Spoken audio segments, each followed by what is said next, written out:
سوال نمبر 78 سوال کسورات کو جوڑنے کی کوئی مثال۔ جواب 3 صحیح 1/2 4 صحیح 1/2 5 صحیح 1/2 کو ہم جوڑنا چاہتے ہیں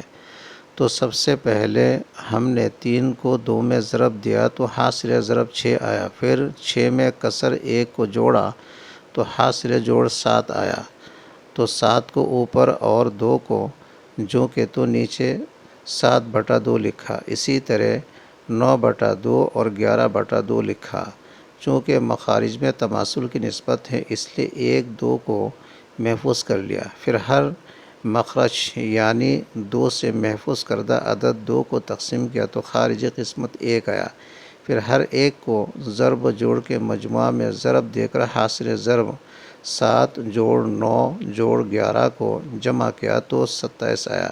پھر 27 کو محفوظ کردہ عدد 6 سے تقسیم کیا تو خارجی قسمت 4 صحیح 3/6 جو کہ 4 صحیح 1/2 کے برابر ہے آیا،